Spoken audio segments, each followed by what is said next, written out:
vamos a dar paso a la doctora Laura González Vila para que nos presente el trabajo Finanzas del comportamiento y ahorro para la jubilación, soluciones a sesgos conductuales, que aborda precisamente uno de los retos esenciales de la previsión social complementaria: cómo pasar del diagnóstico de los problemas de comportamiento a la propuesta de soluciones concretas que ayuden a las personas a tomar mejores decisiones financieras para su futuro. Laura, muchísimas gracias por acompañarnos. Tienes la palabra.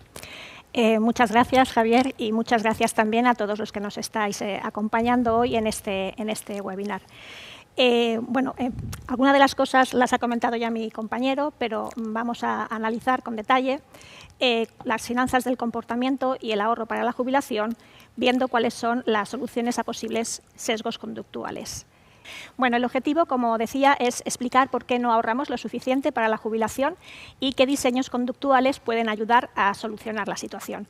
Para eso vamos a considerar 6 pasos distintos. Primero situaremos el contexto, después veremos brevemente en qué consisten las finanzas del comportamiento, veremos después cuáles son los principales sesgos que afectan al ahorro para la jubilación.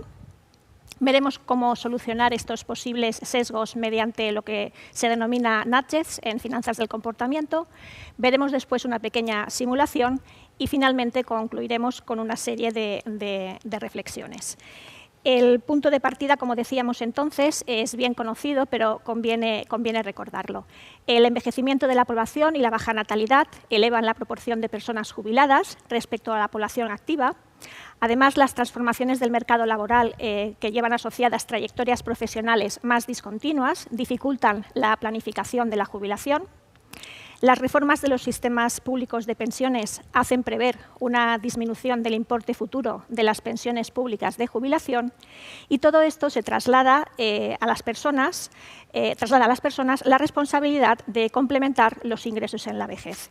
De esta manera, la consecuencia es clara: hace falta ahorro a largo plazo para complementar la pensión pública y sostener el nivel de ingresos tras la jubilación.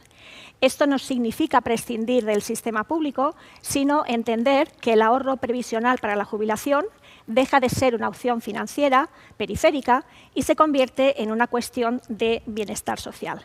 De esta forma, entonces, vemos que aparece una paradoja. ¿Y cuál es esa paradoja? Por una parte, existe, como comentaba antes mi compañero, la necesidad de mantener ingresos suficientes durante una jubilación más larga, porque la esperanza de vida ha aumentado, y con más incertidumbre, porque asociada a esa mayor esperanza de vida nos encontramos con posibles problemas de dependencia y los gastos derivados de ella. Por otra parte, vemos una brecha. El comportamiento real no alcanza los niveles de ahorro necesarios para mantener el nivel de vida en la jubilación. Muchas personas no ahorran, empiezan tarde o incluso cuando lo hacen no seleccionan bien los productos más adecuados. Y la explicación a esta brecha no es solamente económica. Lógicamente los ingresos afectan, pero también existen una serie de sesgos, fricciones y de diseño institucional, entre otras razones, que dificultan el que se lleve a cabo este ahorro. Así, la teoría económica clásica, como antes comentaba también mi compañero, presupone que los sujetos somos racionales y capaces de optimizar consumo y ahorro a lo largo de nuestro ciclo vital. Sin embargo, la evidencia muestra que esa planificación perfecta rara vez se produce y, por tanto, para entender, para cerrar esta distancia, el objetivo es ver qué es lo que conviene hacer y lo que efectivamente se hace. Y para entender entonces, como decía, esta distancia y ver cómo cerrarla, es necesario pasar de la teoría económica clásica, que supone que somos racionales y nos denomina Homo economicus, a las finanzas del comportamiento, que nos percibe como sujetos reales. Entonces, la economía clásica, como decimos, no basta para entender decisiones financieras reales bajo incertidumbre y a muy largo plazo, como es propiamente la jubilación. La visión clásica, comentábamos anteriormente, el Homo considera que somos Homo economicus y, por tanto, sujetos plenamente racionales, con preferencias estables, capacidad cognitiva ilimitada y decisiones orientadas a maximizar la utilidad. La visión conductual, el sujeto real, sin embargo, considera la realidad. La racionalidad es es limitada. Las personas usamos atajos mentales llamadas heurísticas para tomar decisiones y además estamos influidas por emociones y nos comportamos de forma distinta según se nos presente el contexto de decisión.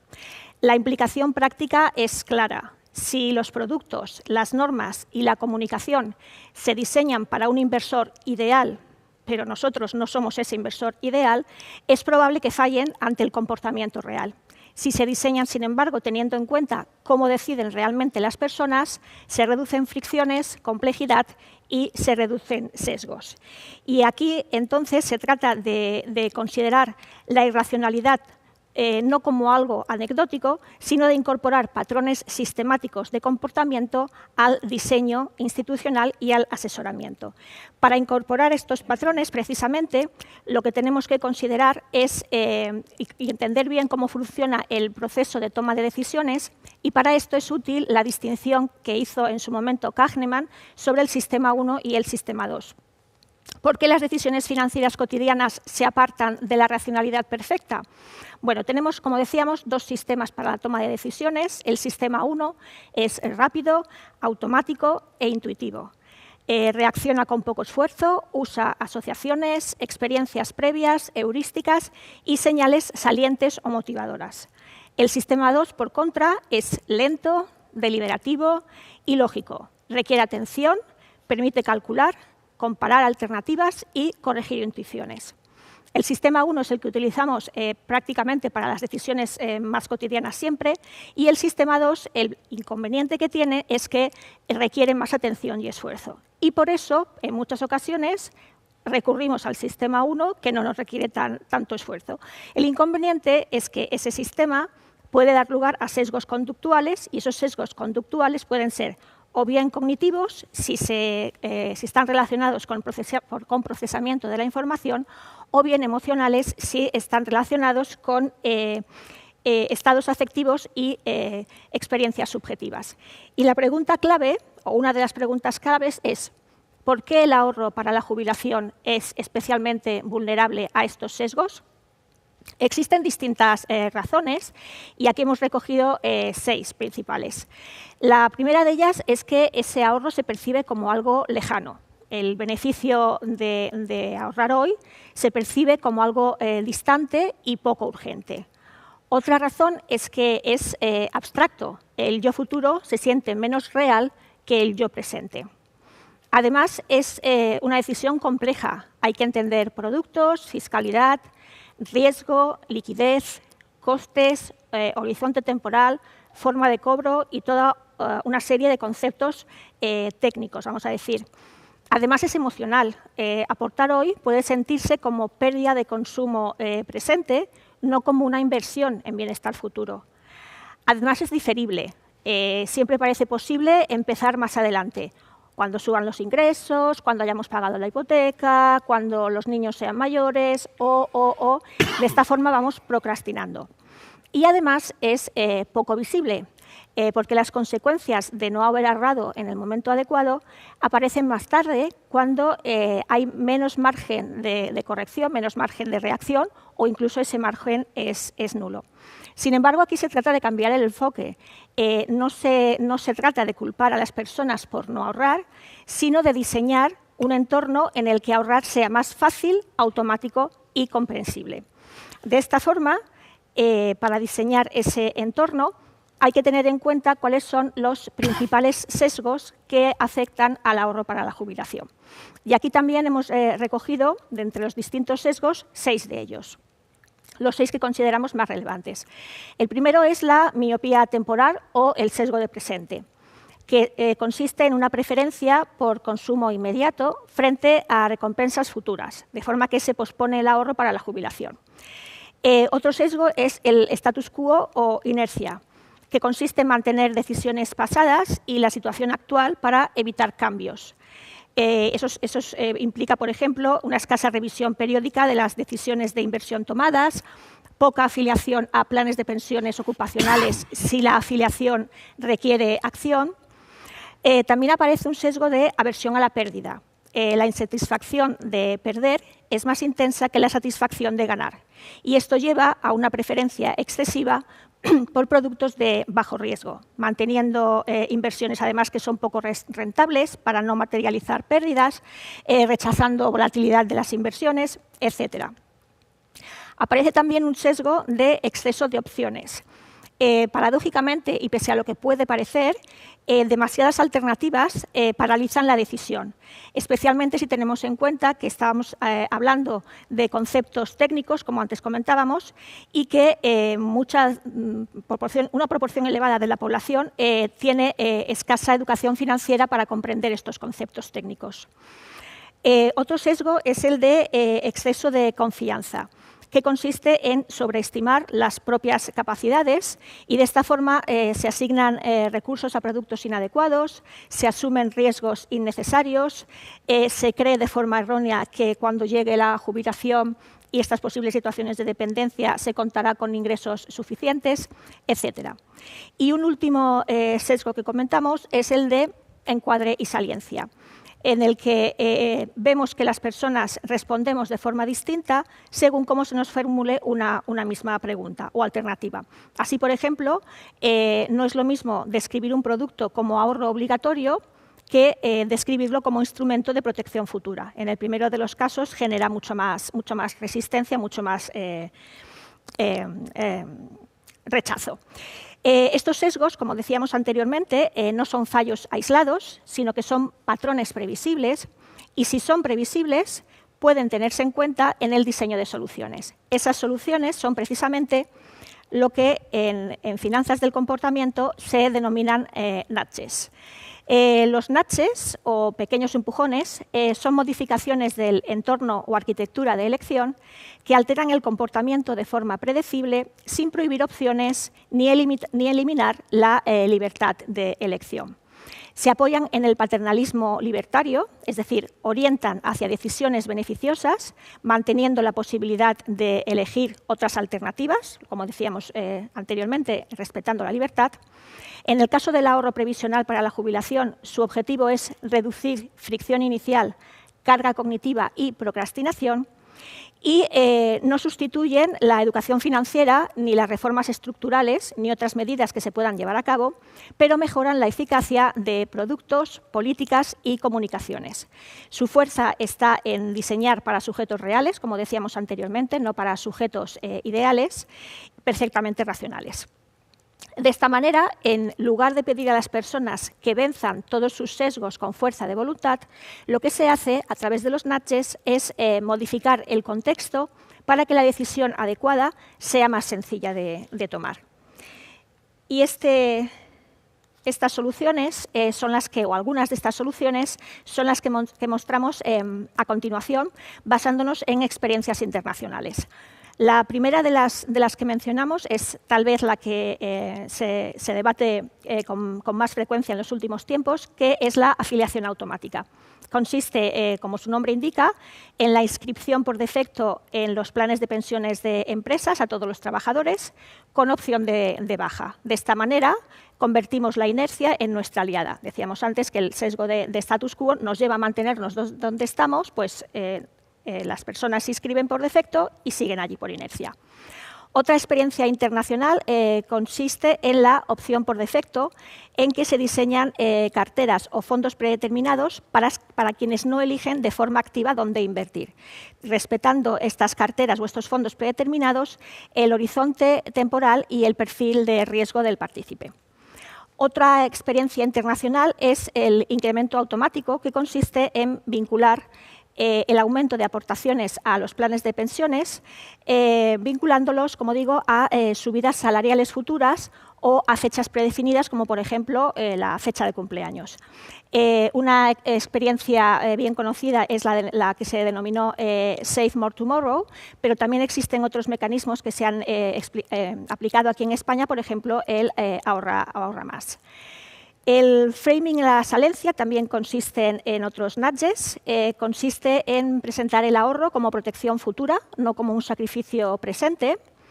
O otra estrategia de saliencia y de framing también sería utilizar recordatorios regulares de cuándo se tiene que aportar al plan de pensiones, o usar documentos informativos claros y visuales, como por ejemplo la declaración de beneficios de pensiones que promueve EIOPA.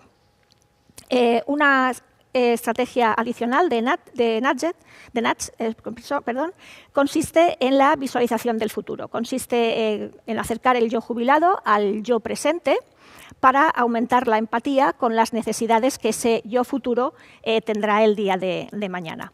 Y una última experiencia de NATS que comentamos a continuación con más detalle es el microahorro. En este caso, lo que se hace es vincular pequeñas aportaciones a consumos cotidianos para generar de esta forma un ahorro invisible. Pasamos entonces a comentar esta simulación. Vamos a hacer una simulación basada en este microahorro vinculado al consumo, adaptado a la realidad de España. Como decíamos entonces, consiste en un ahorro invisible a través del consumo y la propuesta consiste en convertir compras cotidianas en pequeñas aportaciones automáticas a un plan de pensiones con finalidad de previsión para la jubilación. Entonces, el mecanismo consistiría en lo siguiente. Cada compra que se hace con una tarjeta lleva asociado un porcentaje predefinido o un pequeño importe automático. Cada uno de esos importes pequeños, ya sea en porcentaje o sea como predefinido en euros, se aporta a un plan de pensiones y todas las aportaciones acumuladas durante el horizonte temporal hasta la jubilación se convierten después en una renta que complementará la situación de jubilación en el futuro. De esta forma, lo que se hace es reducir la percepción de sacrificio porque el ahorro se integra en una conducta habitual, que es el consumo. No se exige gran educación financiera ni decisiones complejas recurrentes porque se hace de forma automática. Funciona especialmente bien como complemento, no como sustituto de un sistema previsional amplio. Y lo que sí que consideramos es que debe hacerse este mecanismo, debe simularse con cautela, porque en ningún caso debe vincularse a gasto digamos esencial, sino que lo que hacemos es vincularlo a gasto discrecional y, por tanto, no imprescindible. De esta forma, como decíamos, basando nuestra simulación al caso español, se considera la renta media neta anual por persona en España en 2024, que fue de aproximadamente 14.800 euros. Se considera también el gasto medio anual por persona, que en 2024 fueron aproximadamente 13.600 euros, y esto da un margen de ahorro aproximado del 8%.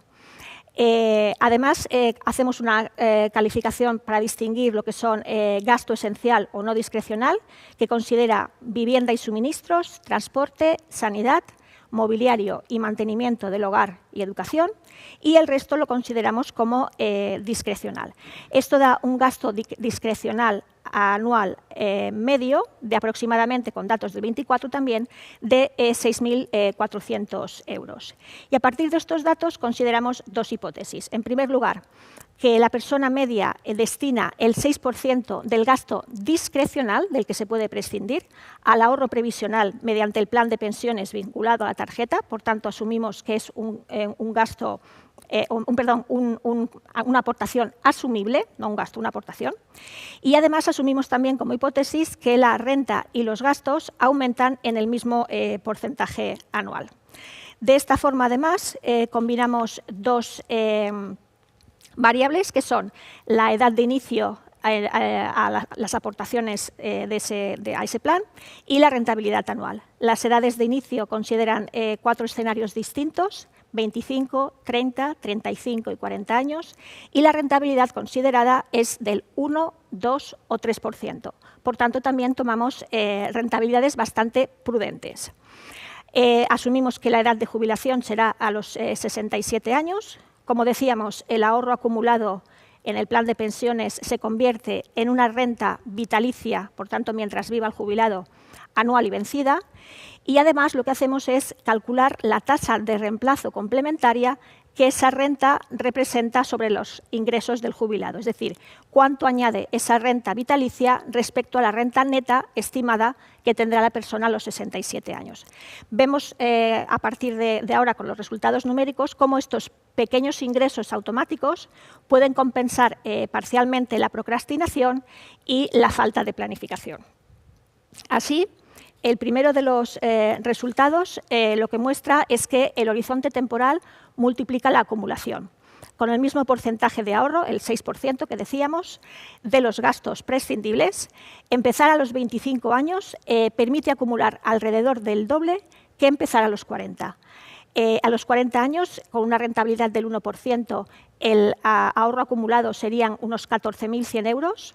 Con una rentabilidad del 3% sería de aproximadamente 18.300, pero si en lugar de iniciar el ahorro a los 40 se inicia a los 25 años, el ahorro acumulado es respectivamente 26.000 y 39.700 euros aproximadamente. Vemos, por tanto, que la automatización de las aportaciones es importante, pero el inicio temprano es decisivo y cada año de procrastinación reduce el efecto acumulativo. En cuanto al segundo resultado a destacar, vemos que se obtienen tasas de reemplazo con ahorro modesto, el 6%, y que la renta vitalicia resultante puede aportar puntos relevantes de reemplazo. De nuevo, para este 6% de aportación del gasto discrecional, a los 40 años las tasas de reemplazo se sitúan entre el 3,40 y el 5,47, que es cierto que no son datos muy elevados, pero aún así suponen cantidades o porcentajes significativos. Y si la aportación se empieza a los 25 años, entonces nos movemos en unas tasas de reemplazo de entre el 5,89 y el 11,11%. El mensaje de política aquí es claro. Esta simulación, este ahorro, microahorro, no resuelve por sí solo el reto previsional, pero sí puede ser una pieza inclusiva de baja ficción, bajo coste cognitivo y adecuada para perfiles con menor capacidad de planificación. Para concluir mi presentación, me gustaría recoger 3 ideas claves que a modo de recapitulación. La primera es que existe un problema. Somos conscientes, ahorramos poco para la jubilación por diversos motivos, que ya se han ido comentando. Porque pueden haber ingresos bajos, porque hay falta de información, porque aparecen sesgos conductuales, hay fricciones, es una decisión compleja. Y precisamente como hay diversas causas de ese poco ahorro, lo que no puede pretenderse es solucionar ese problema con una única solución, como por ejemplo son los incentivos fiscales. La segunda reflexión es la respuesta. Es necesario educar financieramente a la población para que vea la necesidad de empezar a ahorrar para la jubilación cuanto antes, pero también es necesario hacer visible la situación futura a la que se puede enfrentar, simplificar decisiones y diseñar mejor la arquitectura de elección, entre otras medidas. Y la tercera reflexión es la condición. Todo diseño conductual debe ser transparente, respetar la autonomía y orientarse al bienestar del ciudadano. El sistema público de pensiones es imprescindible, ha de ser robusto, se han de fomentar otros sistemas previsionales, pero el reto no es solo convencer de que ahorrar importa, sino que el reto es hacer que ahorrar sea fácil, automático, comprensible y éticamente defendible. Simplemente concluyo con esto. Este es el material en que he basado la presentación conjuntamente realizado con mi compañera, la doctora Mercè Claramunt, que puede consultarse en la página web que aparece. Y con esto doy por concluida y muchas gracias por la atención.